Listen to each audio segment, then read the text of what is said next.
every day about voting. I mention homeless youth, like I got to mention 60 tomorrow.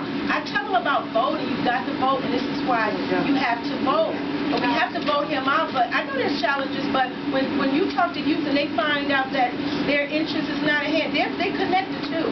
Because I always get the connection. Right. Showers, right, but Showers ain't doing that now. This is March. If he started in June, he's not. He needs to start now. What you're saying was supposed to. He was in our neighborhood a couple of weeks ago, and the media did no reports on it. Right, I know. I told him. I know he got challenges. What you're saying is what the end of the meeting is going to determine. Okay, so thank you very much. Any more questions? Most of the people in this room. Yes, Mr. Guy. I don't have a question. I want to say my name is Kurt Guyette, and I work for the ACLU.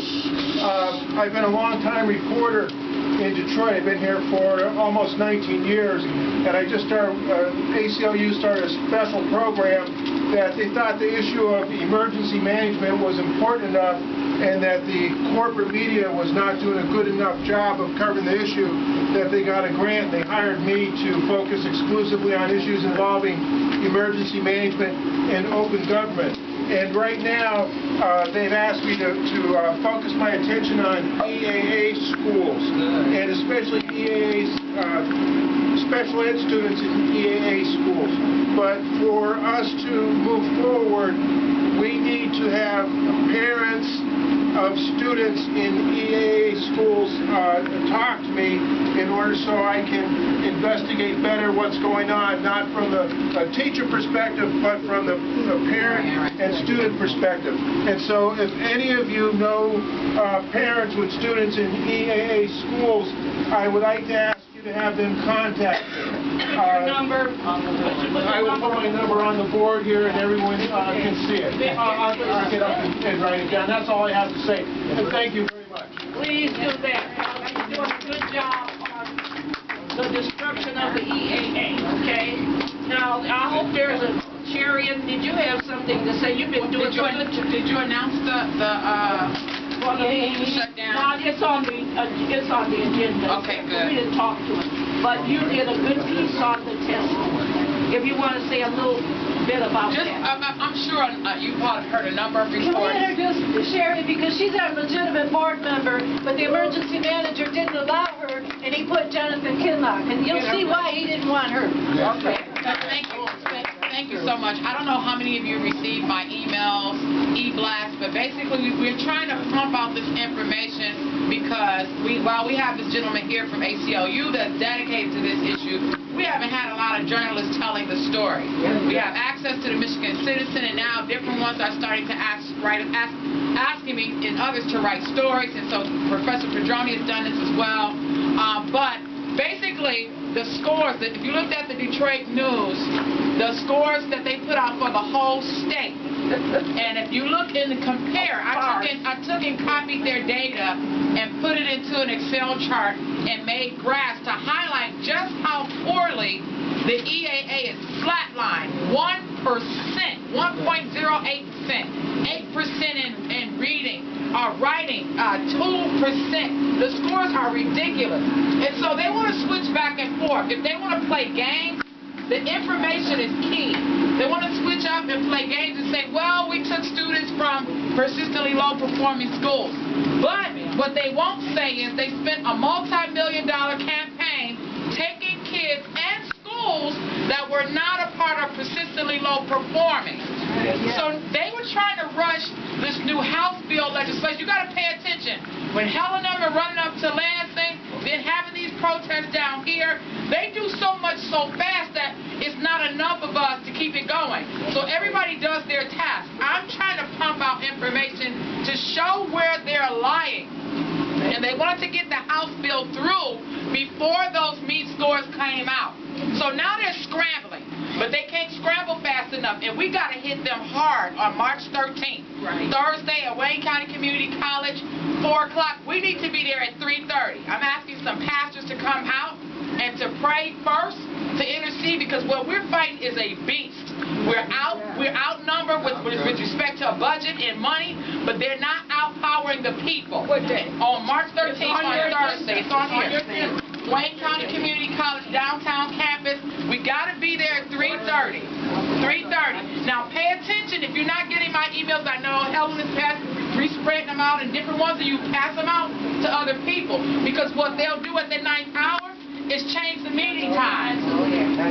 So right now we know it to be 4 o'clock, and we're going to meet at 3:30. But they might switch and change the meeting 24 hours. How much time do they have? 18 hours. So 18 hours before the meeting, we have to double check and make sure, Tracy, you know, that they haven't switched the time. So March 13th, we need record numbers. Sherry, Gay, Danielle, go. Okay, Sherry, you can write my email down. Would you do it for me? Write the email address up there. Okay. And you can email me if you're not on my list, and I'll add you. Thank you. Oh, thank you, Sherry. All right. Now, before we dismiss, you got okay, we're going to get to that. You got everything on your agenda. That's why we do it that way. So when you take this piece of paper, do not throw it down. Look at it. It's all on there. You need to know these things. Sherry just announced what's on the agenda. Okay?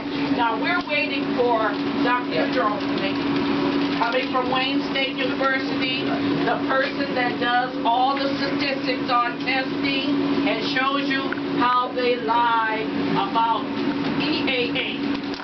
They are so far down. I think they're worse than when they started off. He said they've actually regressed. They have. The kids are going backwards at the EAA. That's his latest analysis. And you need to know that. Yes, dear. I want to say one thing too about the beat scores. I know a number of people that work there, and what the leadership of the EAA are telling them not to worry about the beat scores. That they're just going to be judged by the internal testing that they do. And the whole game about with the about the meat and how they're using that to say, if a school is failing and they send them to the EAA, but then when they come out of the EAA and they go back to taking the meat and they see that the scores are worse, then what they're going to do? Oh, you all can't do it, so you all can't teach these kids, so we're going to send them back, to the EAA. But that's what the state is. I did did a report, or just did some research and looked at the last 8 years. And before this whole takeover thing, when Detroit scores were above the median in the state. Oh yeah. And and we were consistently there. And then about 2 years ago, they changed the cut scores. And now, when you look at where the cut scores at 2011, the scores for Detroit dropped drastically. Yeah. Now, what happens is that, say for instance that like for 6th grade you had to score 600 for this kid, the child to be, considered as proficient, a level 1 or 2. Now, if you change the cut score to 630, you have a lot of those kids who were making like 600 to 620s that are now going to be labeled as not proficient. And so this is a whole game by this, the Michigan Department of Education. This has been in the works for a long time. And so that's how they do it. So now they can say, oh, before they couldn't say that we were low performing, but now you change the cut scores and our scores dropping. The same thing is going to happen with the Common Core. When they come in and start testing with this Common Core, the scores are going to drop even lower because of the way this whole thing is set up.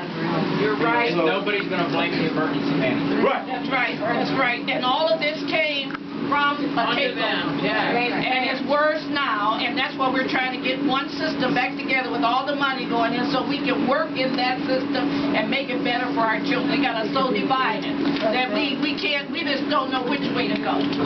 Dr. Telford, did you have a word to say? This is our superintendent of Detroit Public Schools till they fire him. Okay? And he was only getting $1. Okay.